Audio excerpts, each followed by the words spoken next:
അൽഹംദുലില്ലാ വസ്സലാത്തു വസ്സലാമു അലാ റസൂലില്ലാ വഅലാ ആലിഹി വസഹ്ബിഹി അജ്മഈൻ അമ്മാ ബഅദ്.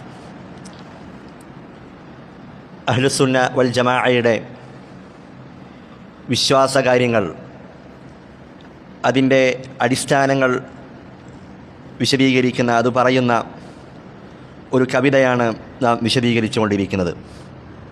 മഹാനായ ഇമാം അബൂ ദാവൂദ് റഹിമഹുല്ല, അദ്ദേഹത്തിൻ്റെ മകനായ അബൂബക്കർ അബ്ദുല്ലാഹിബിനു സുലൈമാൻ ബിൻ അശ്അസ് ഇബ്നു അബി ദാവൂദ് റഹിമഹുല്ല, അദ്ദേഹത്തിൻ്റെ കവിതയാണ് നാം വിശദീകരിക്കുന്നത്. ഹിജ്റ 230 അദ്ദേഹം ജനിക്കുന്നത്. അഥവാ വളരെ പൗരാണികനായ പണ്ഡിതനാണ്.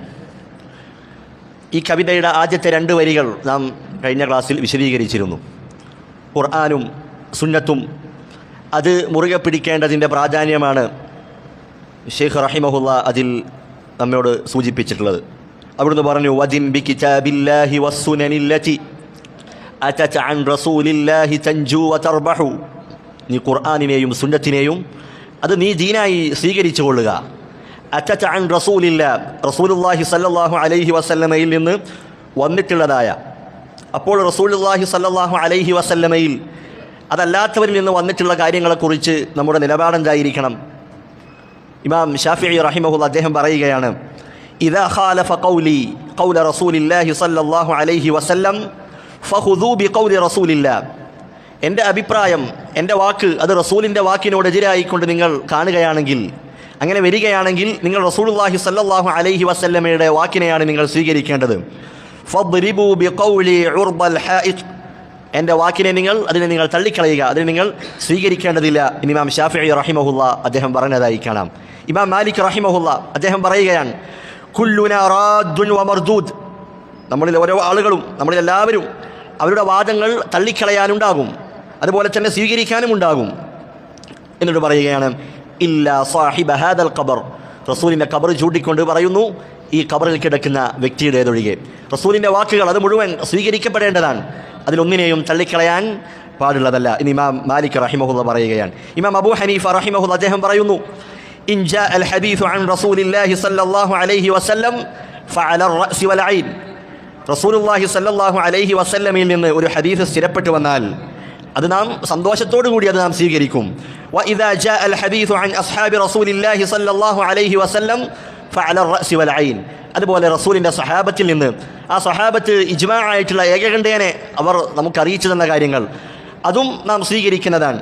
വ ഇദാ ജാ അൽ ഹദീസു അനി താബിഈൻ, എന്നാൽ താബിഈങ്ങളിൽ നിന്നാണ്, അതിന് ശേഷം വന്ന ആളുകളിൽ നിന്നാണ് ഹദീസ് വരുന്നതെങ്കിൽ ഫഹും റിജാലുൻ വനഹ്നു റിജാൽ, അവരും മനുഷ്യരാണ്, നമ്മളും മനുഷ്യരാണ്, അവർക്കും തെറ്റുപറ്റാനുള്ള സാധ്യതകളുണ്ട്. അതുകൊണ്ട് തന്നെ റസൂലിൻ്റെ വാക്കുകൾ അത് നാം സ്വീകരിക്കേണ്ടതാണ്, അത് തള്ളപ്പെടാൻ പാടില്ല. ഇമാം അഹ്മദ് റഹിമഹുല്ലാഹ് അദ്ദേഹം പറയുകയാണ്, അജിബ്തു ലിഖൗമിൻ അറഫുൽ ഇസ്നാദ വസിഹ്ഹതഹു വയദ്ഹബൂന ലിറഅയി സുഫിയാൻ.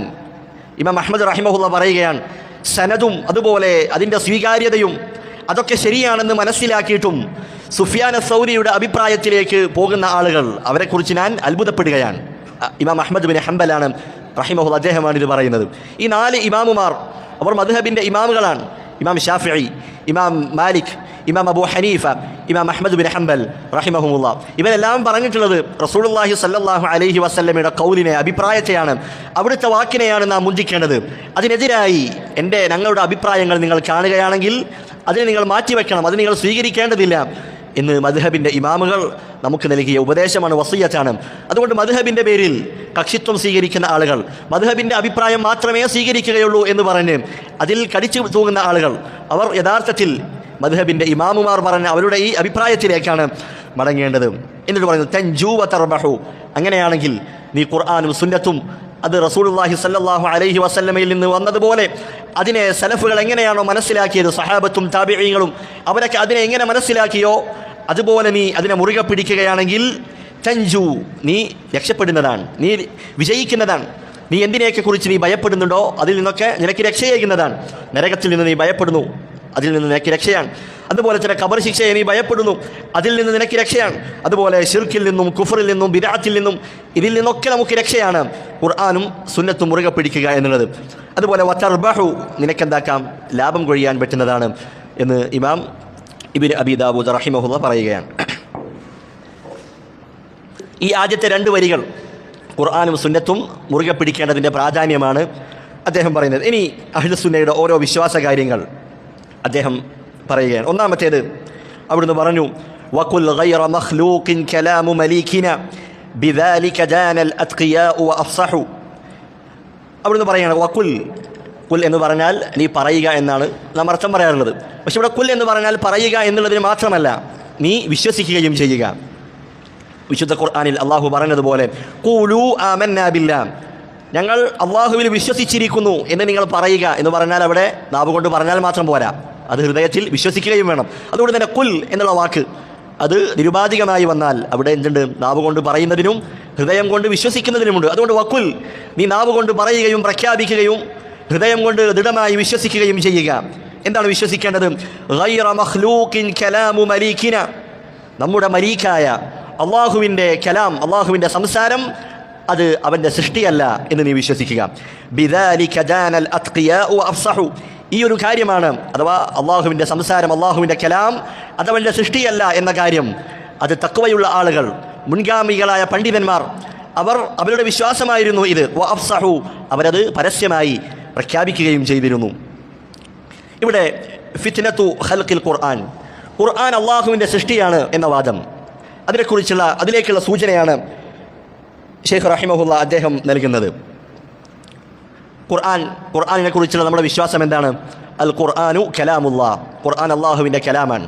ഗൈറു മഖ്ലൂഖ്, അള്ളാഹുവിൻ്റെ സൃഷ്ടിയല്ല. ഇത് നമുക്ക് ഇപ്പോൾ പറയാൻ എളുപ്പമാണ്, നമുക്ക് ഒരു 10 സെക്കൻഡ് കൊണ്ട്, ഒരു 5 സെക്കൻഡ് കൊണ്ട് നമുക്കത് പറയാൻ പറ്റും. പക്ഷേ ഇതിൻ്റെ പിന്നിൽ ഈ വിശ്വാസം അതിവിടെ സ്ഥാപിക്കുന്നതിന് വേണ്ടി ഇമാമുകൾ, നമ്മുടെ മുൻകഴിഞ്ഞ പണ്ഡിതന്മാർ, അവർ സഹിച്ച ത്യാഗങ്ങൾ അത് വളരെ വലുതാണ്. അത് നമ്മൾ അറിയേണ്ടതുണ്ട്. അതുകൊണ്ട് തന്നെ ഖുർആൻ അള്ളാഹുവിൻ്റെ കലാമാണ്, അതവൻ്റെ സൃഷ്ടിയല്ല എന്നതാണ് അഹ്ലുസുന്ന വൽ ജമാഅയുടെ വിശ്വാസം. എന്നാൽ പിഴച്ചുപോയ കക്ഷികൾ, മുഅ്തസിലാക്കൾ, അവർ പറയുന്നത് ഖുർആൻ അള്ളാഹുവിൻ്റെ കലാം എന്ന് പറയുന്നത് അള്ളാഹുവിൻ്റെ സൃഷ്ടിയാണ്. അപ്പോൾ ഖുർആൻ എന്താണ്? അത് അള്ളാഹുവിൻ്റെ സൃഷ്ടിയാണ് എന്നാണ് അവർ വാദിച്ചുകൊണ്ടിരിക്കുന്നത്. അതുകൊണ്ട് തന്നെ മുസ്ലിമീങ്ങൾ അവർ ആദ്യകാലം മുതൽ തന്നെ വിശ്വസിച്ചു പോകുന്നത് എന്താണ്? ഖുർആൻ അള്ളാഹുവിൻ്റെ സംസാരമാണ്. അള്ളാഹു അവൻ സംസാരിക്കുന്നവനാണ്. അവൻ ഉദ്ദേശിക്കുന്ന സമയത്ത്, അവൻ ഉദ്ദേശിക്കുന്ന രൂപത്തിൽ, ഉദ്ദേശിക്കുന്നവരോട് അള്ളാഹു സുബ്ഹാനഹു വ തആല സംസാരിക്കുന്നതാണ്. ആദം നബിയോട് സംസാരിച്ചിട്ടുണ്ട്, മൂസാ അലൈഹിസ്സലാമിനോട് സംസാരിച്ചിട്ടുണ്ട്. നാളെ ഖിയാമത്ത് നാളിൽ മനുഷ്യരോടെല്ലാം അള്ളാഹു സംസാരിക്കും. അപ്പോൾ അള്ളാഹു ഉദ്ദേശിക്കുന്ന രൂപത്തിൽ അള്ളാഹു സംസാരിക്കുന്നവനാണ്. അള്ളാഹുവിൻ്റെ ശബ്ദത്തിന്, അതിന് അക്ഷരങ്ങളുണ്ട്, അതിന് ശബ്ദമുണ്ട്. ഇതൊക്കെ അഹ്ലുസുന്നത്ത് വൽ ജമാഅയുടെ വിശ്വാസമാണ്. ഇതേ രൂപത്തിൽ തന്നെ നാം പറഞ്ഞു പഠിക്കേണ്ടതുണ്ട്. ഇതായിരുന്നു മുസ്ലിമീങ്ങളുടെ വിശ്വാസം. എന്നാൽ പിൽക്കാലഘട്ടത്തിൽ അതിനുശേഷം കടന്നു വന്ന ആളുകൾ, മുഅ്തസിലിയ വിഭാഗം, അവർ ബുദ്ധിക്ക് പ്രാധാന്യം കൊടുക്കുന്ന ആളുകളാണ്. ഇസ്ലാമിൻ്റെ ശരിയായ മാർഗത്തിൽ നിന്ന്, അഹ്ലുസുന്നത്തിൻ്റെ വഴിയിൽ നിന്ന് പിഴച്ചുപോയ ബിദ്അത്തിൻ്റെ ആളുകളാണ്. അവർ പറഞ്ഞു ഖുർആൻ എന്താണ്? അള്ളാഹുവിൻ്റെ സൃഷ്ടിയാണ്. അള്ളാഹുവിൻ്റെ സംസാരം എന്നത് അത് അള്ളാഹുവിൻ്റെ സൃഷ്ടിയാണ്. അങ്ങനെ അബ്ബാസിയ ഭരണകാലത്ത് അവിടുത്തെ ഭരണാധികാരിയായിരുന്ന ഹാറൂൻ അർ റഷീദ് റഹിമഹുല്ല, അദ്ദേഹം അഹ്ലുസുന്നത്തിൻ്റെ മാർഗത്തിൽ നിലകൊണ്ട വ്യക്തിയാണ്. അതുകൊണ്ട് തന്നെ അദ്ദേഹത്തിൻ്റെ കാലഘട്ടത്തിൽ ഈ പിഴച്ച കക്ഷികൾക്ക് അവരുടെ വാദങ്ങൾ പരസ്യമായി പറയാൻ അവർക്ക് ഭയമായിരുന്നു. അങ്ങനെ ഹാറൂൻ അർ റഷീദിൻ്റെ കാലശേഷം പിന്നീട് മഅ്മൂൻ എന്നുള്ള ഒരു രാജാവ് അദ്ദേഹം അധികാരത്തിൽ വന്നു. അങ്ങനെ അദ്ദേഹം ഈ പിഴച്ച വാദം, ഖുർആൻ അള്ളാഹുവിൻ്റെ കലാമല്ല, അള്ളാഹുവിൻ്റെ സൃഷ്ടിയാണ് എന്ന വാദം, അത് അദ്ദേഹത്തിൻ്റെ അധികാരം ഉപയോഗിച്ച് അവിടെ ഉണ്ടായിരുന്ന നാട്ടുകാരുടെ മേൽ അദ്ദേഹം അത് നടപ്പാക്കുകയും അത് നിർബന്ധപൂർവം അവരുടെ മേൽ അടിച്ചേൽപ്പിക്കുകയും ചെയ്തു. അങ്ങനെ പല ആളുകളും അവർ തൃപ്തിയില്ലാതെ അള്ളാഹുവിൻ്റെ കലാമിനെക്കുറിച്ച് അത് അള്ളാഹുവിൻ്റെ സൃഷ്ടിയാണ് എന്ന് പറഞ്ഞിട്ടുണ്ട്. എന്നാൽ അതിനെതിരെ ശക്തമായി നിലകൊണ്ട വലിയ പണ്ഡിതനായിരുന്നു, ഇമാമായിരുന്നു ഇമാം അഹ്മദ് ബിൻ ഹംബൽ, ഇമാമുസ്സുന്ന എന്നറിയപ്പെടുന്ന ഇമാം അഹ്മദ് ബിൻ ഹംബൽ. അദ്ദേഹം അത് പ്രഖ്യാപിക്കാത്തതിൻ്റെ പേരിൽ വലിയ പണ്ഡിതനായിരുന്ന അദ്ദേഹത്തെ കഴുതപ്പുറത്ത് അങ്ങാടിയിലൂടെ അവർ നടത്തുമായിരുന്നു. എന്നിട്ട് അദ്ദേഹത്തോട് പറയുമായിരുന്നു, ഖുർആൻ അള്ളാഹുവിൻ്റെ സൃഷ്ടിയാണ് എന്ന് താങ്കൾ പ്രഖ്യാപിക്കണം എന്ന് അദ്ദേഹത്തോട് പറയുമായിരുന്നു. പക്ഷേ അദ്ദേഹം ധീരതയോട് അപ്പോഴും ഉറക്കെ പറഞ്ഞു, അൽ ഖുർആനു കലാമുല്ലാഹ് ഗൈറു മഖ്ലൂഖ്, ഖുർആൻ അള്ളാഹുവിൻ്റെ കലാമാണ്, അത് അള്ളാഹുവിൻ്റെ സൃഷ്ടിയല്ല. അങ്ങനെ മഅ്മൂനിൻ്റെ കാലശേഷം അടുത്ത ഭരണാധികാരിയായ മുഅ്തസിം അധികാരത്തിൽ വന്നു. അദ്ദേഹവും ഈ പിഴച്ച വിഭാഗത്തിൻ്റെ ആളാണ്. ഈ മുഅ്തസിലിയ ആശയം പേറുന്ന വ്യക്തിയായിരുന്നു. ഈ മുഅ്തസിം അദ്ദേഹത്തിൻ്റെ ഖാദിയായി, അദ്ദേഹത്തിൻ്റെ കീഴിലുള്ള ഖാദിയായി ഇബ്നു അബി ദാവൂദ് എന്ന വ്യക്തിയെ അദ്ദേഹം നിയോഗിച്ചു. അങ്ങനെ അദ്ദേഹം ആ ഖാദി ഇമാം അഹ്മദ് ബിൻ ഹംബലിനെ തടവറയിലിടാൻ കൽപ്പിക്കുകയും ഇമാം അഹ്മദ് ബിൻ ഹംബൽ 2 വർഷം അദ്ദേഹം ജയിലിൽ കടക്കുകയും ചെയ്തു. പിന്നീട് പല സംവാദങ്ങളും ചർച്ചകളും ഒക്കെ കഴിഞ്ഞതിന് ശേഷം ഇമാം അഹ്മദ് ബിൻ ഹംബൽ റഹിമഹുള്ളയെ ജയിലിൽ നിന്ന് മോചിപ്പിച്ചു. അങ്ങനെ ഇമാം അഹ്മദ് ബിൻ ഹംബൽ റഹിമഹുള്ള ജയിൽ മോചിതനായി. അങ്ങനെ ഭരണാധികാരിയായ മുഅ്തസിം അദ്ദേഹം മരണപ്പെടുകയുണ്ടായി.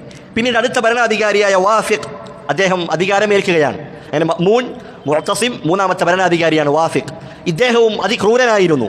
ഇമാം അഹ്മദ് ബിൻ ഹംബലിനെ അങ്ങേയറ്റം ദ്രോഹിച്ച വ്യക്തിയാണ് അദ്ദേഹം.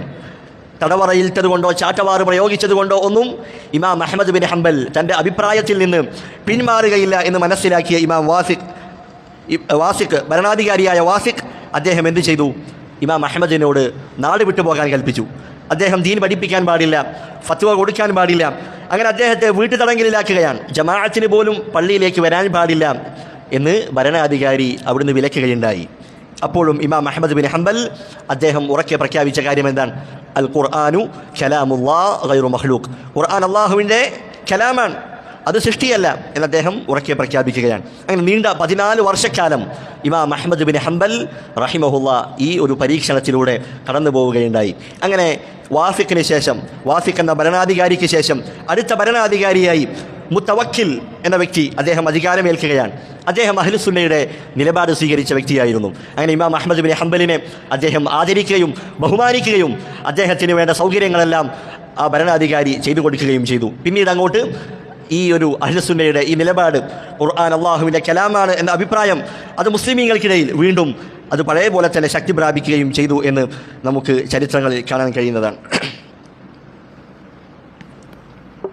അതുകൊണ്ട് നാം പഠിക്കുന്ന ഈ വിശ്വാസം ഖുർആൻ അള്ളാഹുവിൻ്റെ കലാമാണ് എന്ന് പറയുന്ന ഈ വിശ്വാസം അത് സ്ഥാപിക്കുന്നതിന് വേണ്ടി നമ്മുടെ മുൻകഴിഞ്ഞ ഇമാമുമാർ അവരനുഭവിച്ച പ്രയാസങ്ങൾ അത് നാം അറിയേണ്ടതുണ്ട്. നമ്മുടെ എല്ലാ വിശ്വാസ കാര്യങ്ങളും അങ്ങനെ തന്നെയാണ്. പിഴച്ച കക്ഷികളിൽ നിന്ന് അതിനെ സംശുദ്ധമായി വേർതിരിച്ച് ശരിയായ രൂപത്തിൽ നമുക്ക് വിശദീകരിച്ച് നൽകുന്നതിൽ മുൻകഴിഞ്ഞ പണ്ഡിതന്മാർ അവരനുഭവിച്ച ത്യാഗങ്ങൾ നാം മനസ്സിലാക്കേണ്ടതുണ്ട്. ഇനി നമുക്ക് കവിതയിലേക്ക് വരാം. എന്താണ് പറയുന്നത്? വകുൽ ഗൈറ മഖ്ലൂഖിൻ കലാമു മലീകിന. മലീക്ക് എന്ന് പറയുന്നത് അള്ളാഹുവിൻ്റെ നാമമാണ്. വിശുദ്ധ ഖുർആൻ അള്ളാഹു പറഞ്ഞു ഫീ മഖ്അദി സിദ്ഖിൻ ഇൻദ മലീകിൻ മുഖ്തദിർ. മലീക്ക് എന്നുള്ളത് അള്ളാഹുവിൻ്റെ നാമമാണ്. അതുപോലെ തന്നെ രാവിലെയും വൈകുന്നേരവും ചെല്ലേണ്ട ഒരു പ്രാർത്ഥനയുണ്ട്.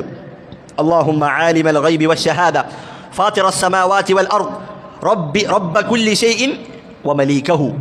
എല്ലാത്തിൻ്റെയും റബ്ബായ, എല്ലാത്തിൻ്റെയും ഉടമസ്ഥനായ. മലീക്ക് എന്ന് പറഞ്ഞാൽ മാലിക് എന്നത് അർത്ഥമാണ്. അപ്പോൾ മലീക്കായ അള്ളാഹുവിൻ്റെ കലാം അത് സൃഷ്ടിയല്ല എന്നതാണ് നമ്മുടെ വിശ്വാസം. അതുകൊണ്ട് അള്ളാഹുവിലേക്ക് ചേർത്ത് പറയുകയാണ്. കലാം സംസാരിക്കുക എന്നുള്ളത് അത് അള്ളാഹുവിൻ്റെ വിശേഷണമാണ്. സിഫത്തുൻ ദാതീയത്തുൻ, അള്ളാഹുവിൻ്റെ അസ്തിത്വത്തിൽ ഉള്ള വിശേഷണമാണ്. അള്ളാഹു ആദ്യമേ സംസാരിക്കുന്നവനാണ്. ചില പിഴച്ച കക്ഷികൾ എന്ന് പറഞ്ഞു അള്ളാഹുവിന് ആദ്യം സംസാരിക്കാൻ കഴിവില്ലായിരുന്നു, പിന്നീട് അള്ളാഹു സംസാരിച്ചതാണ് എന്ന് വാദിക്കുന്ന പിഴച്ച കക്ഷികളുണ്ട്. എന്നാൽ അള്ളാഹു അവൻ ആദ്യമേ സംസാരിക്കുന്നവനാണ്, അവൻ എന്നെന്നും സംസാരിക്കുന്നവൻ. ആ സിഫത്ത്, കലാം എന്നുള്ള സിഫത്ത് അത് അള്ളാഹുവിന് എന്നെന്നും നിലനിൽക്കുന്നതാണ്. ഏതെങ്കിലും ഒരു കാലത്ത് അള്ളാഹു സംസാരിക്കാത്തവനായിരുന്നു, പിന്നീട് സംസാരം എന്നുള്ള കഴിവ് അള്ളാഹുവിന് ലഭിച്ചതാണ് എന്ന് പിഴച്ച കക്ഷികളുടെ വാദം അത് പിഴച്ചതാണെന്ന് മനസ്സിലാക്കുക.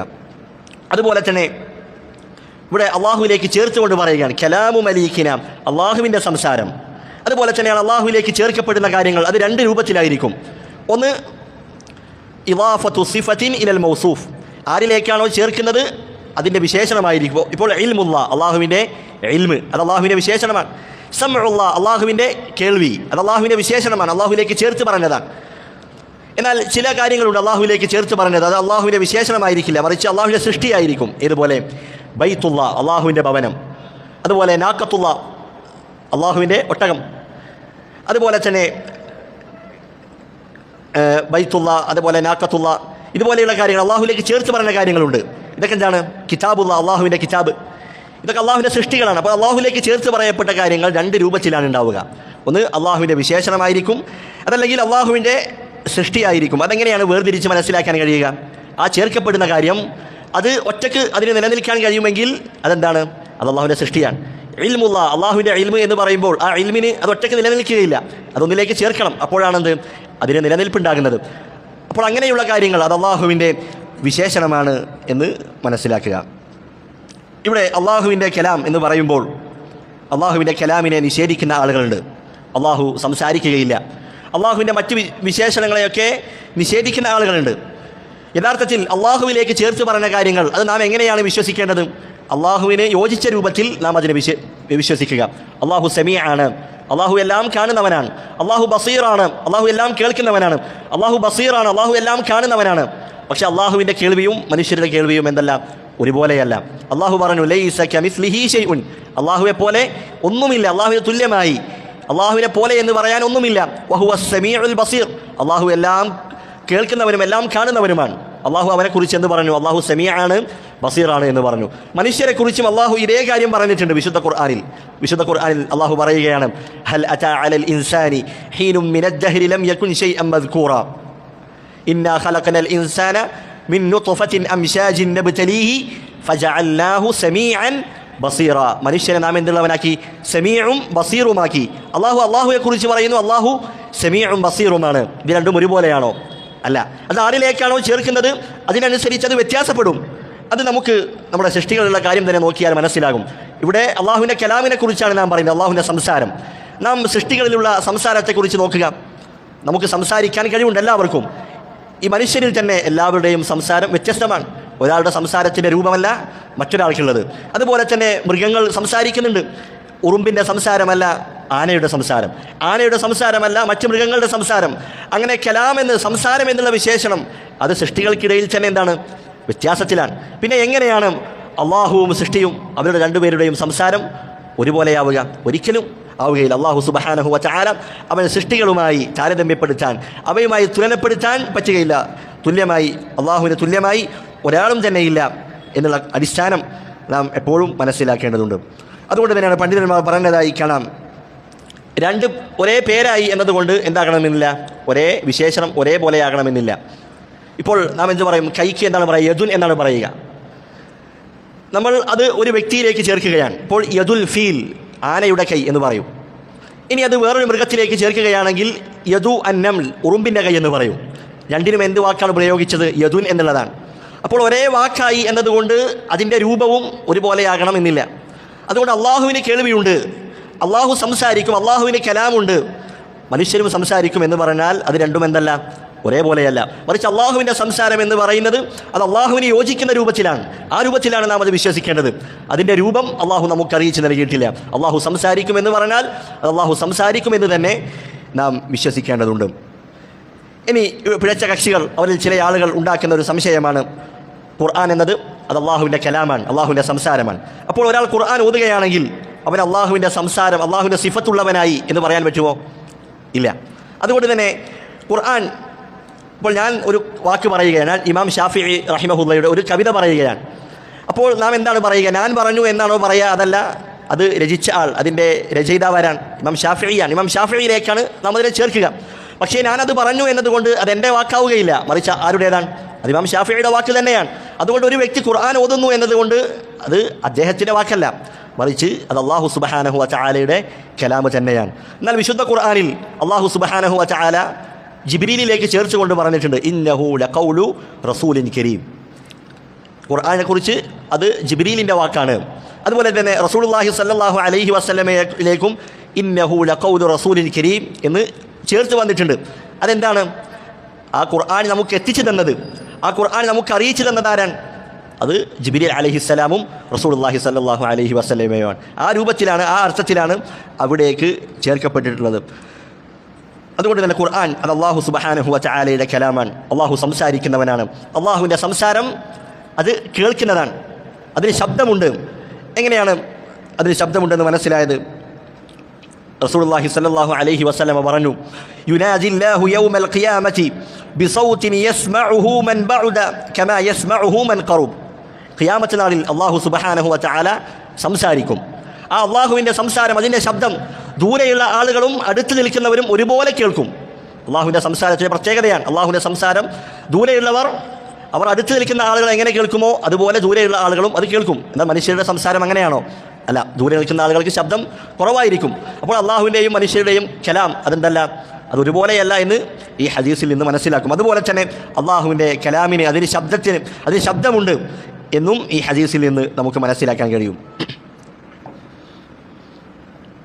അതുപോലെ തന്നെ അള്ളാഹുവിൻ്റെ കലാം, അള്ളാഹുവിൻ്റെ സംസാരത്തിന് അക്ഷരങ്ങളുണ്ട്.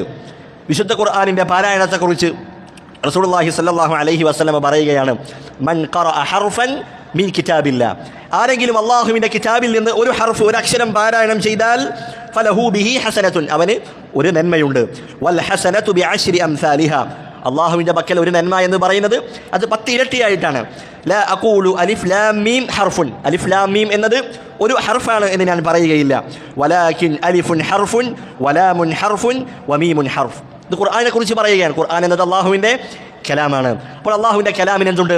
ഹർഫുണ്ട്, അതിന് അക്ഷരങ്ങളുണ്ട്, അതിന് ശബ്ദമുണ്ട്, അത് കേൾക്കുന്നതാണ്.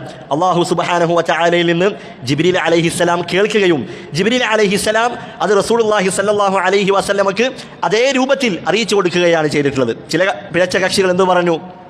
ജിബ്രീൽ അലൈഹിസ്സലാം അദ്ദേഹത്തിൽ നിന്ന് അദ്ദേഹം ഒരാശയം മനസ്സിലാക്കുകയും പിന്നീട് അദ്ദേഹം മനസ്സിലാക്കിയ ജിബ്രീൽ അലൈഹിസ്സലാം മനസ്സിലാക്കിയ കാര്യം അത് റസൂലിന് പറഞ്ഞു കൊടുക്കുകയുമാണ് ചെയ്തത് എന്ന് പറയുന്ന പിഴച്ച കക്ഷികളുണ്ട്. അതും ശരിയല്ല. അതുപോലെ തന്നെ അള്ളാഹു സുബ്ഹാനഹു വ തആല അവൻ ഉദ്ദേശിക്കുന്ന രൂപത്തിൽ ഉദ്ദേശിക്കുന്ന സമയത്ത് അവൻ സംസാരിക്കുന്നതാണ്.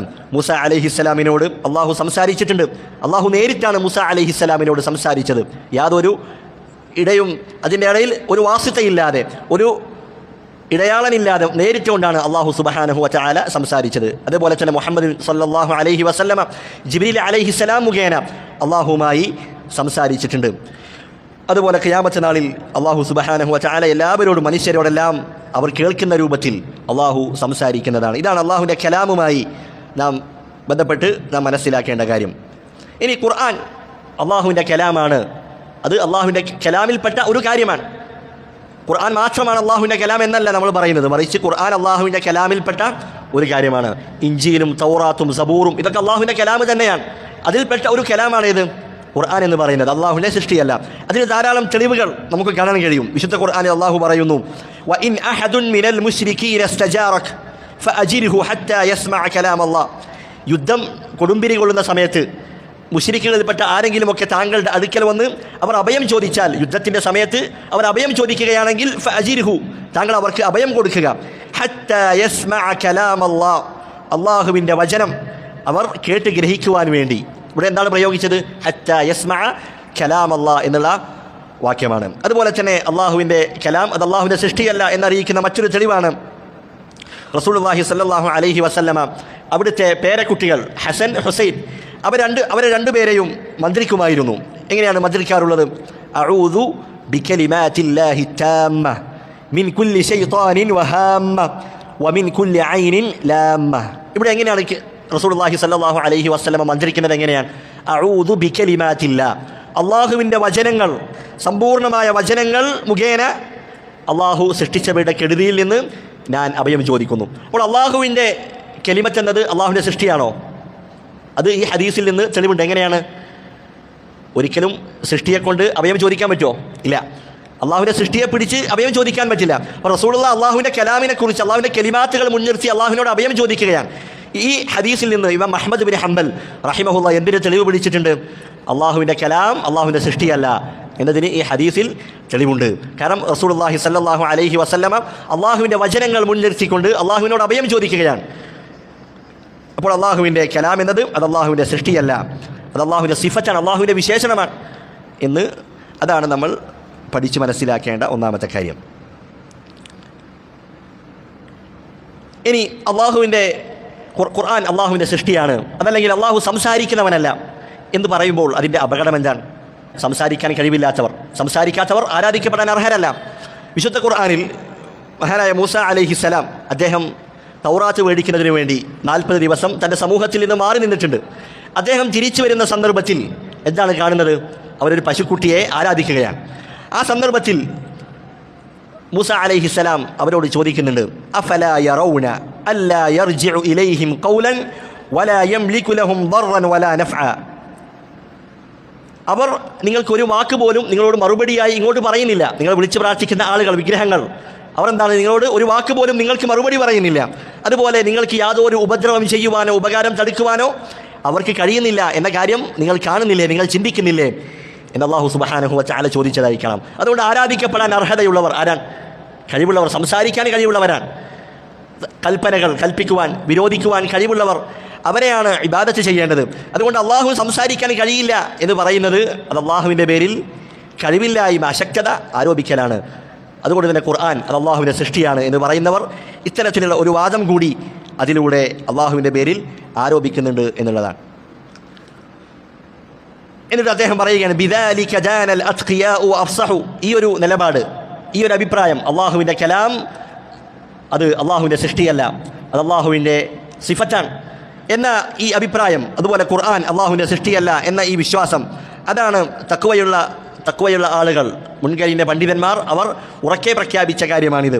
ഇമാം ലാലക്കായി റഹിമഹുല്ല അദ്ദേഹം തൻ്റെ ശറഹുൽ ഇഅ്തിഖാദ് അതിൽ പറഞ്ഞതായി കാണാം, 500ഓളം പണ്ഡിതന്മാർ ഖുർആൻ അള്ളാഹുവിൻ്റെ സൃഷ്ടിയാണ് എന്ന് പറഞ്ഞവർ അവർ കാഫിരീകളാണ്, അവർ അകപ്പെട്ടത് കുഫ്റിലാണ്, അത്തരത്തിലുള്ള വാദം പേറുന്നവർ കുഫ്റിലാണ് അകപ്പെട്ടത് എന്ന് 500ഓളം പണ്ഡിതന്മാർ പറഞ്ഞതായി അദ്ദേഹം രേഖപ്പെടുത്തിയതായി കാണാം. ഇമാം ഷാഫിഈ റഹിമഹുല്ലാഹ് പറഞ്ഞതായി കാണാം, മൻ ഖാല അൽ ഖുർആനു മഖ്ലൂഖ് ഫഹുവ കാഫിർ. ഖുർആൻ മഖ്ലൂഖാണ് എന്ന് ആരെങ്കിലും പറഞ്ഞാൽ അവൻ കാഫിറാണ്. ഇമാം അഹ്മദ് റഹിമഹുല്ലാഹ് അദ്ദേഹവും ഇതേ കാര്യം പറഞ്ഞതായി കാണാം, മൻ ഖാല അൽ ഖുർആനു മഖ്ലൂഖുൻ ഫഹുവ ഇൻദനാ കാഫിർ, അവൻ നമ്മുടെ അടുക്കൽ കാഫിറാണ്. ഇമാം സുഫിയാൻ ഇബ്നു ഉയൈന റഹിമഹുല്ലാഹ് അദ്ദേഹം പറയുന്നു, അൽ ഖുർആനു കലാമുല്ലാഹ്, ഖുർആൻ അള്ളാഹുവിൻ്റെ കലാമാണ്, അള്ളാഹുവിൻ്റെ സംസാരമാണ്. മൻ ഖാല മഖ്ലൂഖുൻ, ആരെങ്കിലും അത് അള്ളാഹുവിൻ്റെ സൃഷ്ടിയാണ് എന്ന് പറയുകയാണെങ്കിൽ ഫഹുവ കാഫിറുൻ, അവൻ കാഫിറാണ്. വമൻ ശക്ക ഫീ കുഫ്രിഹി ഫഹുവ കാഫിറുൻ, അവൻ കാഫിർ അല്ല എന്ന് ആരെങ്കിലും സംശയിക്കുന്നുണ്ടെങ്കിൽ അവനും കാഫിറാണ് എന്ന് ഇമാം സുഫിയാൻ ഇബ്നു ഉയൈന റഹിമഹുല്ലാഹ് അദ്ദേഹം പറഞ്ഞതായി കാണാം. ഈ ഒരു അഭിപ്രായം അത് പണ്ഡിതന്മാർ അവർ ഉറക്കെ പ്രഖ്യാപിച്ച കാര്യമാണ്.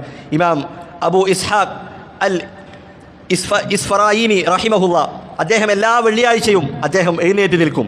എന്നിട്ട് അദ്ദേഹം പറയും, അൽ ഖുർആനു കലാമുല്ലാഹ്, ഖുർആൻ അള്ളാഹുവിൻ്റെ കലാമാണ്, ഗൈറു മഖ്ലൂഖിൻ, അത് അള്ളാഹുവിൻ്റെ സൃഷ്ടിയല്ല. ഖിലാഫൻ ലിഖൗലിൽ ബാഖില്ലാനി, അബൂബക്കർ അൽ ബാഖില്ലാനി എന്ന് പറയുന്ന ഒരു വ്യക്തി ഉണ്ടായിരുന്നു. അദ്ദേഹത്തിൻ്റെ സമകാലികനാണ്, അദ്ദേഹത്തിൻ്റെ കാലഘട്ടത്തിൽ പിഴച്ചുപോയ ഒരു വ്യക്തിയാണ്. അദ്ദേഹത്തിൻ്റെ അഭിപ്രായം എന്താണ്? ഖുർആൻ അള്ളാഹുവിൻ്റെ സൃഷ്ടിയാണ് എന്ന അഭിപ്രായമാണ്. അപ്പോൾ അദ്ദേഹം എല്ലാ ദിവസവും എഴുന്നേറ്റ് നിന്ന് പറയും, ഖുർആൻ അള്ളാഹുവിൻ്റെ കലാമാണ്. അബൂബക്കർ അൽ ബാഖില്ലാനി അദ്ദേഹത്തിൻ്റെ അഭിപ്രായത്തോട് എതിരായിക്കൊണ്ട് എന്തിനാണ്, വദാലിക ഹത്താ ലാ യുദന്ന മൻ യഅതി ബഅദന അന്നനാ അലാ മുഅതഖദിഹി, നമുക്ക് ശേഷം വരുന്ന ആളുകൾ അവർ എന്ത് കരുതാതിരിക്കാൻ വേണ്ടി ഞങ്ങളും ഇമാം ബാഖില്ലാനിയുടെ വിശ്വാസത്തിലാണ് എന്ന് ജനങ്ങൾ തെറ്റിദ്ധരിക്കാതിരിക്കാൻ വേണ്ടി അദ്ദേഹം എല്ലാ വെള്ളിയാഴ്ചയും അദ്ദേഹം പള്ളിയിൽ വെച്ച് ഉറക്കെ ഇത് പ്രഖ്യാപിക്കുമായിരുന്നു എന്ന് നമുക്ക് കാണാൻ കഴിയും. അതുകൊണ്ട് തന്നെ ഖുർആൻ അത് അള്ളാഹുവിൻ്റെ സൃഷ്ടിയാണ് എന്നുള്ള വാദം, അതിൻ്റെ ദുരന്ത ഫലം എന്താണ്? ചില ആളുകൾ അത് അള്ളാഹുവിൻ്റെ സൃഷ്ടിയാണ് എന്ന് പറഞ്ഞപ്പോൾ അള്ളാഹുവിൻ്റെ സൃഷ്ടികളെ പോലെ തന്നെ സൂര്യനും ചന്ദ്രനും അതൊക്കെ അള്ളാഹുവിൻ്റെ സൃഷ്ടിയാണ്, മരങ്ങളൊക്കെ അള്ളാഹുവിൻ്റെ സൃഷ്ടിയാണ്, അതുപോലെ ഒരു സൃഷ്ടിയായിക്കൊണ്ട് ഖുർആനിനെ കാണും. അങ്ങനെ അവരെന്ത് ചെയ്യും?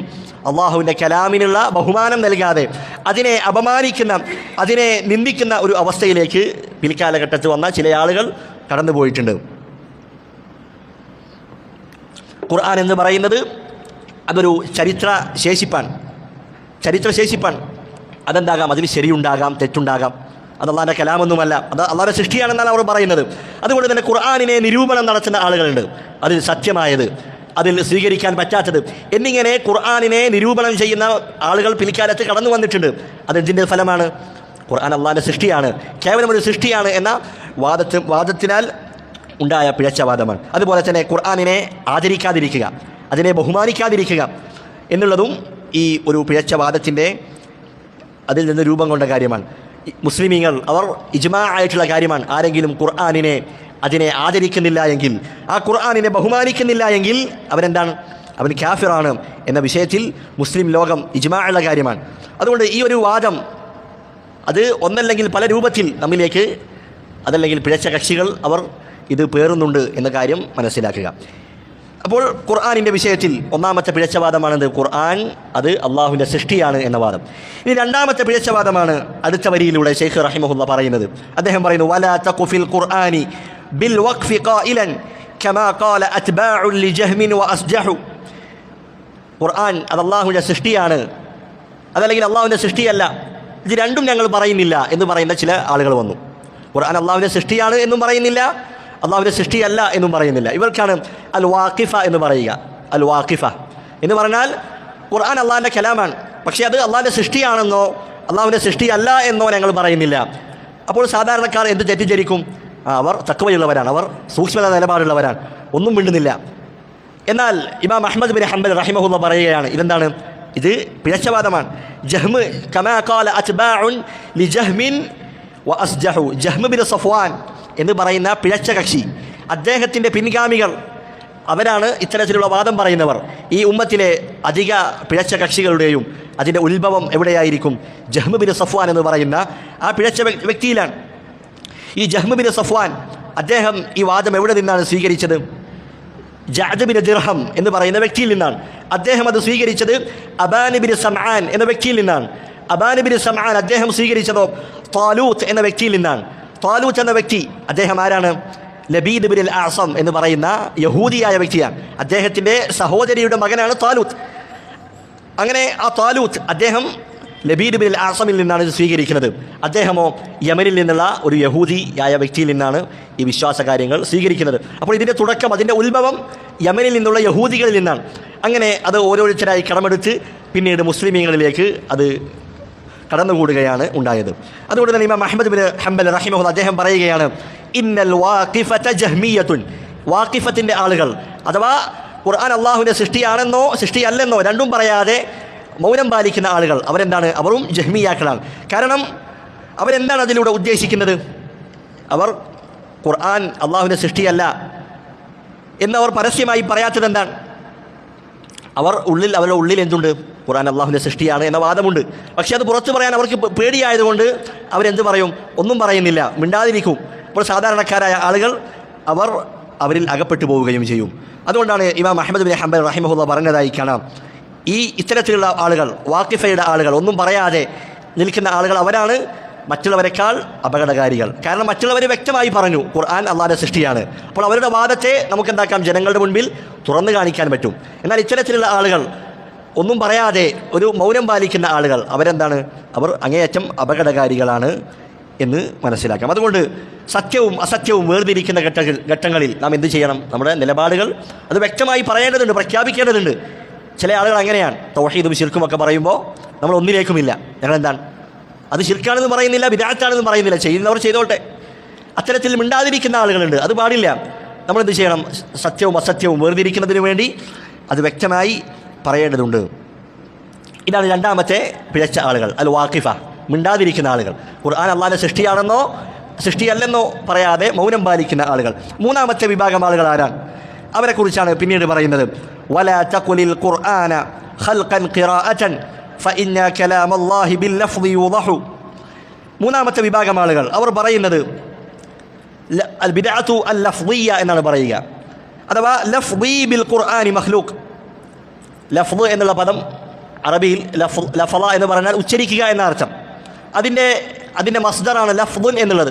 ഇത് രണ്ട് അർത്ഥം ഇതുകൊണ്ട് ഉദ്ദേശിക്കപ്പെടാം. ലഫ്ള് എന്ന് പറഞ്ഞാൽ രണ്ട് അർത്ഥം ഉദ്ദേശിക്കപ്പെടാം. ഒന്നാമത് ഉച്ചാരണം, എൻ്റെ ഖുർആൻ ഓതുമ്പോഴുള്ള എൻ്റെ ഉച്ചാരണം അത് സൃഷ്ടിയാണ് എന്ന് ചില ആളുകൾ പറഞ്ഞു. പക്ഷേ ഇവിടെ ലഫ്ള് എന്നുള്ള പദം കൊണ്ട് രണ്ട് കാര്യങ്ങൾ ഉദ്ദേശിക്കപ്പെടാം. ഒന്നെന്താണ്? ഖുർആൻ ഓതുന്ന ആൾ, അയാളുടെ സംസാരം, അയാളുടെ ചുണ്ടിൻ്റെ ചലനം, അയാളുടെ ശബ്ദം, ഇതൊക്കെ എന്താണ്? അത് സൃഷ്ടിയാണ്.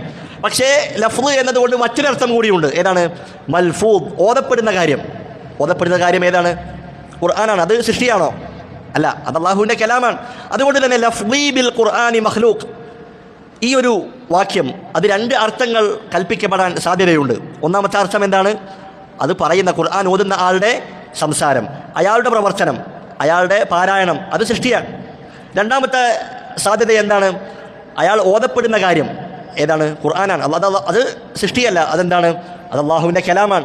അതുകൊണ്ട് തന്നെ ലഫ്ളി ബിൽ ഖുർആനി മഖ്ലൂഖ്, ഖുർആൻ ഓതുമ്പോഴുള്ള എൻ്റെ ലഫ്ള്, ഉച്ചാരണം, അത് അള്ളാഹുവിൻ്റെ സൃഷ്ടിയാണ്, അത് സൃഷ്ടിയാണ് എന്ന് പറയുന്നത് അതും എന്താണ്? പിഴച്ച ആളുകളുടെ വാദമാണ്. കാരണം അതിന് രണ്ട് അർത്ഥങ്ങൾ കൽപ്പിക്കപ്പെടാൻ സാധ്യതയുണ്ട്. അതുകൊണ്ട് തന്നെ പണ്ഡിതന്മാർ പറഞ്ഞതായി കാണാം, അഖീദയുടെ വിഷയത്തിൽ ഇത്തരത്തിൽ രണ്ട് സാധ്യതകളുള്ള വാക്കുകളാണെങ്കിൽ നാം എന്ത് ചെയ്യണം? അത് ഒഴിവാക്കണം. മറിച്ച് വ്യക്തമായി പറയുക, ലഫ്ളി ബിൽ ഖുർആനി മഖ്ലൂഖ് എന്ന് പറയാൻ പാടില്ല. അതെന്താണ്? ബിദ്അത്തിൻ്റെ പിഴച്ച കക്ഷികളുടെ വാദമാണ് എന്ന് പറഞ്ഞതായി കാണാം. അതുകൊണ്ട് തന്നെ ഇമാം ബുഖാരി റഹിമഹുള്ളയും അതുപോലെ തന്നെ മറ്റ് സലഫുകൾ അവരെല്ലാം പറഞ്ഞതായി കാണാം, അൽ കലാമു കലാമുൽ ബാരി കലാം, ഖുർആനിലെ കലാം അതാരതാണ്? അള്ളാഹുവിൻ്റെ കലാമാണ്. അൽ ബാരി എന്നത് അള്ളാഹുവിൻ്റെ പേരാണ്. അപ്പോൾ അൽ കലാമു കലാമുൽ ബാരി വസ്സൗതു സൗത്തുൽ ഖാരി. എന്നാൽ ഖുർആൻ ഓതുമ്പോഴുള്ള ശബ്ദം അത് ആരുടെ ശബ്ദമാണ്? ഖുർആൻ ഓതുന്ന വ്യക്തിയുടെ ശബ്ദമാണ്. അത് അള്ളാഹുവിൻ്റെ സൃഷ്ടിയാണ്. പക്ഷേ ആ ഓതപ്പെടുന്ന കാര്യം, ആ ഖുർആൻ എന്നുള്ളത് അത് അള്ളാഹുവിൻ്റെ കലാമാണ്. അസ്സൗതു സൗത്തുൽ ഖാരി വൽ കലാമു കലാമുൽ ബാരി എന്ന് സലഫുകൾ പറഞ്ഞതായി കാണാം. ഇമാം അഹ്മദ് റഹിമഹുല്ലാ അദ്ദേഹം പറയുകയാണ്, അൽ ഖുർആനു കലാമുല്ലാ, ഖുർആൻ അത് അള്ളാഹുവിൻ്റെ കലാമാണ്. ഹൈസുമാ തവജ്ജഹ, അത് എങ്ങനെ ഏത് രൂപത്തിലൊക്കെ വന്നാലും, അതൊരു വ്യക്തി അവൻ ഉച്ചരിച്ചാലും അവൻ്റെ ഹൃദയത്തിൽ മനഃപ്പാഠമാക്കിയാലും അത് കിതാബുകളിൽ എഴുതി വെച്ചാലും അതൊക്കെ എന്താണ്? ഖുർആൻ അള്ളാഹുവിൻ്റെ കലാമ് തന്നെയാണ്. പക്ഷേ ആ വ്യക്തിയുടെ പ്രവർത്തനം, അവൻ്റെ സംസാരം അതൊക്കെ എന്തായിരിക്കും? അത് അവൻ്റെ സൃഷ്ടിയാണ്. അവൻ്റെ സൃഷ്ടിയാൽ അത് സൃഷ്ടിയാണ് എന്ന് മനസ്സിലാക്കാം. അതുകൊണ്ടാണ് ഇമാം അഹ്മദ് റഹിമഹുല്ലാ പറഞ്ഞു, അൽ ലഫ്ദിയ്യതു ജഹ്മിയ്യത്തുൻ, ഈ ലഫ്ദിയ്യ, ഈ വാദം പറയുന്ന ആളുകൾ അവർ ജഹ്മിയാക്കളാണ് എന്ന് ഇമാം അഹ്മദ് ബിൻ ഹംബൽ റഹിമഹുല്ലാ രേഖപ്പെടുത്തിയതായി കാണാം. അപ്പോൾ ലഫ്ദി ബിൽ ഖുർആനി മഖ്ലൂഖ് എന്ന് പറയാൻ പാടില്ല. അപ്പോൾ ലഫ്ദി ബിൽ ഖുർആനി ഗൈറു മഖ്ലൂഖ് എന്ന് പറയാൻ പറ്റുമോ? പാടുണ്ടോ? ഇല്ല. കാരണം എന്താണ്? ലഫ്ദ് എന്നതുകൊണ്ട് രണ്ടർത്ഥങ്ങളുണ്ട്. ഒന്നാമത്തെ അർത്ഥം എന്തായിരുന്നു? ഒന്ന് നമ്മുടെ സംസാരം, നമ്മുടെ ഉച്ചാരണം. രണ്ടാമത്തെ അർത്ഥമോ? നാം വായിക്കപ്പെടുന്ന കാര്യം, അതാണെന്ത്? ഖുർആൻ. അപ്പോൾ ലഫ്ദി ബിൽ ഖുർആനി മഖ്ലൂഖ് എന്ന് പറഞ്ഞാൽ എന്തുണ്ടാവും? അള്ളാഹുവിൻ്റെ ഖുർആൻ അത് മഖ്ലൂഖാണ് എന്നർത്ഥം വരും. ഈ ലഫ്ദി ബിൽ ഖുർആനി ഗൈറു മഖ്ലൂഖ് എന്ന് പറഞ്ഞാലോ, നമ്മുടെ സംസാരം അത് അള്ളാഹു സൃഷ്ടിച്ചതല്ല, അത് നമ്മുടെ സൃഷ്ടി തന്നെയാണ് എന്ന ഖദരിയാക്കളുടെ വാദം അവിടെ കടന്നു വരും. അപ്പോൾ ഈ വിശ്വാസം, ഈ പിഴച്ച കാര്യങ്ങൾ ഇതൊക്കെ നമുക്ക് കേൾക്കുമ്പോൾ ചിലപ്പോൾ എന്തുണ്ടാകും? പ്രയാസമുണ്ടാകും മനസ്സിലാക്കാൻ. അപ്പോൾ വിദഅത്തിന്റെ കക്ഷികൾ അവരുടെ വാദങ്ങൾ അങ്ങനെയാണ്. അതെന്താണ്? പെട്ടെന്ന് ഉൾക്കൊള്ളാൻ കഴിയുകയില്ല. പക്ഷേ അഹ്ലുസുന്നയുടെ വിശ്വാസം, ഖുർആനിൻ്റെയും സുന്നത്തിൻ്റെയും വിശ്വാസം എന്ന് പറയുന്നത് അത് എളുപ്പമാണ്. അള്ളാഹുവിൻ്റെ കലാം, അള്ളാഹു സംസാരിക്കുന്നവനാണ്. അള്ളാഹുവിൻ്റെ സംസാരങ്ങൾക്ക് അതിന് ശബ്ദമുണ്ട്, അതിന് ഹർഫുകളുണ്ട്. അവൻ ഉദ്ദേശിക്കുന്ന രൂപത്തിൽ അള്ളാഹു സംസാരിക്കും. ഇതൊക്കെയാണ് അഹ്ലുസുന്നയുടെ വിശ്വാസം. പക്ഷേ അവരെന്താക്കി? അതിനെ നിഷേധിക്കുകയും അതിനെ മറ്റൊരർത്ഥത്തിലേക്ക് അവർ ദുർവ്യാഖ്യാനിക്കുകയും ചെയ്തു എന്നതാണ്. ഇതാണ് ഖുർആനിനെ കുറിച്ചുള്ള പിഴച്ച 3 വിശ്വാസങ്ങൾ. ഒന്നാമത്തെ വിശ്വാസം ഏതായിരുന്നു? ഖുർആൻ അത് അള്ളാഹുവിൻ്റെ സൃഷ്ടിയാണ്, മഖ്ലൂക്കാണ് എന്നുള്ള വാദം. രണ്ടാമത്തേതോ അൽ വാഖിഫ, അത് മഖ്ലൂക്കാണ് എന്നും പറയുന്നില്ല, മഖ്ലൂക്കല്ല എന്നും പറയുന്നില്ല, മൗനം പാലിക്കുന്ന ആളുകൾ. അവരെന്താണ്? അവരും പിഴച്ച ആളുകൾ തന്നെയാണ്. മൂന്നാമത്തെ വാദമോ ലഫ്ദി ബിൽ ഖുർആനി മഖ്ലൂക്ക്, അൽ ലഫ്ദിയ്യ ബിദ്അത്തു അൽ ലഫ്ദിയ്യ. ഈ 3 വാദങ്ങളും ഖുർആനിൻ്റെ വിഷയത്തിൽ പിഴച്ചുപോയ ബിദ്അത്തിൻ്റെ വാദങ്ങളാണ്. അഹ്ലുസുന്നയുടെ വിശ്വാസം എന്താണ്? അൽ ഖുർആനു കലാമുല്ലാഹ് അൽഫാദുഹു വ മആനിഹി ലൈസ കലാമുല്ലാഹി അൽ ലഫ്ദു ദൂനൽ മഅന. ഖുർആൻ അള്ളാഹുവിൻ്റെ കലാമാണ്, അത് യാഥാർത്ഥ്യമായും അത് അള്ളാഹുവിൽ നിന്ന് തന്നെയാണ് വന്നത്. ചില ആളുകൾ എന്ത് പറഞ്ഞു? അള്ളാഹുവിൽ നിന്ന് അള്ളാഹു നേരിട്ട് പറഞ്ഞതല്ല, മറിച്ച് ജിബ്രീൽ അലൈഹിസ്സലാമിന് ഹൃദയത്തിൽ അള്ളാഹു ഇട്ടുകൊടുത്ത ഒരു ആശയമാണ്. ആ ആശയമാണ് ജിബ്രീൽ അലൈഹിസ്സലാം മുഹമ്മദ് നബിക്ക് എത്തിച്ചു കൊടുത്തത്. അങ്ങനെ പറയുന്ന ആളുകളുണ്ട്, അതും പിഴച്ചവാദമാണ്. മറിച്ച് അള്ളാഹു സുബ്ഹാനഹു വ തആലയിൽ നിന്ന് ജിബ്രീൽ അലൈഹിസ്സലാം നേരിട്ട് കേൾക്കുകയും അത് റസൂലുള്ളാഹി സ്വല്ലല്ലാഹു അലൈഹി വസല്ലമക്ക് ജിബ്രീൽ അലൈഹിസ്സലാം എത്തിച്ചു കൊടുക്കുകയുമാണ് ഉണ്ടായത്. അൽ ഹദീസുൽ ഖുദ്സി എന്ന് നാം കേൾക്കാറുണ്ട്. ഏതാണ് അൽ ഹദീസുൽ ഖുദ്സി എന്ന് പറഞ്ഞാൽ? അള്ളാഹു സുബ്ഹാനഹു വ തആല നേരിട്ട് പറഞ്ഞ ഹദീസുകളാണ്. അപ്പോൾ ഇത് അള്ളാഹു സംസാരിക്കും എന്നുള്ളതിൽ തെളിവാണ്. ഹദീസുൽ ഖുദ്സി എന്നുള്ളത് അള്ളാഹുവിൻ്റെ കലാമിനുള്ള തെളിവാണ്. പക്ഷേ ഖുർആനും അതുപോലെ ഹദീസുൽ ഖുദ്സിയും തമ്മിൽ ചില വ്യത്യാസങ്ങൾ പണ്ഡിതന്മാർ രേഖപ്പെടുത്തിയതായി കാണാം. ഒന്നാമത്തേത് എന്താണ്? ഖുർആൻ എന്ന് പറയുന്നത് അത് പാരായണം ചെയ്താൽ അത് പാരായണം ചെയ്യുക എന്നുള്ളത് തന്നെ ഒരു ഇബാദത്താണ്. എന്നാൽ ഹദീസുൽ ഖുദ്സി അത് പാരായണം ചെയ്യുന്നത് അത് പ്രത്യേകമായ ഒരു ഇബാദത്തായി പഠിപ്പിക്കപ്പെട്ട കാര്യമല്ല. അതുപോലെ തന്നെ ഖുർആനിൻ്റെ വിഷയത്തിൽ അള്ളാഹു വെല്ലുവിളിച്ചിട്ടുണ്ട്. ഖുർആനിനെ പോലെ ഒരു സൂറത്ത് കൊണ്ടുവരാൻ, ഒരു 10 ആയത്ത് കൊണ്ടുവരാൻ അള്ളാഹു വെല്ലുവിളിച്ചിട്ടുണ്ട്. ഖുർആനിനെ അതുപോലെ കൊണ്ടുവരാൻ കഴിയുകയില്ല, അത് മുഅ്ജിസത്തായ ഒരു ഗ്രന്ഥമാണ്. അതുപോലെ തന്നെ ഖുർആനിൻ്റെ വിഷയത്തിൽ അള്ളാഹു സുബ്ഹാനഹു വ തആല ധാരാളം പ്രതിഫലങ്ങൾ വാഗ്ദാനം ചെയ്തിട്ടുണ്ട്. ഒരക്ഷരം ഓതിയാൽ 10 പ്രതിഫലമാണ്. എന്നാൽ ഖുദ്സിയായ ഹദീസുകൾക്ക് അങ്ങനെയുണ്ടോ? ഇല്ല. പക്ഷേ ഹദീസ് പഠിക്കുക എന്ന അർത്ഥത്തിൽ ഒരു വ്യക്തി ഹദീസ് പഠിക്കുകയാണ്, ഹദീസിൻ്റെ അർത്ഥം പഠിക്കാനിരിക്കുകയാണ്, അവന് അതിൻ്റെ പ്രതിഫലങ്ങളുണ്ട്. എന്നാൽ ഖുർആനിനെ പോലെ ഖുദ്സിയായ ഹദീസുകൾക്ക് ഓരോ അക്ഷരം ഓതുന്നതിനും പ്രത്യേകമായ പ്രതിഫലങ്ങൾ അതൊന്നും അവിടെ രേഖപ്പെടുത്തിയിട്ടില്ല. പക്ഷേ ഖുർആനും ഖുദ്സിയായ ഹദീസും രണ്ടും എന്താണ്? രണ്ടും അള്ളാഹുവിൻ്റെ കലാമ് തന്നെയാണ് എന്ന് നമുക്ക് മനസ്സിലാക്കാൻ കഴിയും. ഇത്രയും കാര്യങ്ങളാണ് ഈ 3 വരികളിലൂടെ ശൈഖ് റഹിമഹുല്ലാഹ് സൂചിപ്പിച്ചിട്ടുള്ളത്. അടുത്ത കാര്യം, അള്ളാഹു സുബ്ഹാനഹു വ തആല അവൻ ഖിയാമത്ത് നാളിൽ സൃഷ്ടികൾക്ക് മുൻപിൽ വെളിവാകും എന്നുള്ള വിശ്വാസമാണ്. അതുപോലെ അള്ളാഹുവിൻ്റെ ഒന്നാം ആകാശത്തേക്കുള്ള ഇറക്കവുമായി ബന്ധപ്പെട്ട കാര്യങ്ങളാണ്. അതുമായി ബന്ധപ്പെട്ട കാര്യങ്ങൾ അടുത്ത ക്ലാസ്സിൽ നമുക്ക് സംസാരിക്കാവുന്നതാണ്. പഠിച്ച കാര്യങ്ങൾ മനസ്സിലാക്കുവാനും അത് മറ്റുള്ളവർക്ക് എത്തിച്ചു കൊടുക്കുവാനും അല്ലാഹു സുബ്ഹാനഹു വ തആല നമുക്കുള്ള തൗഫീഖ് നൽകി അനുഗ്രഹിക്കുമാറാകട്ടെ. സുബ്ഹാനക അല്ലാഹുമ്മ വബിഹംദിക അശ്ഹദു അൻ ലാ ഇലാഹ ഇല്ലാ അൻത അസ്തഗ്ഫിറുക വ അതൂബു ഇലൈക്.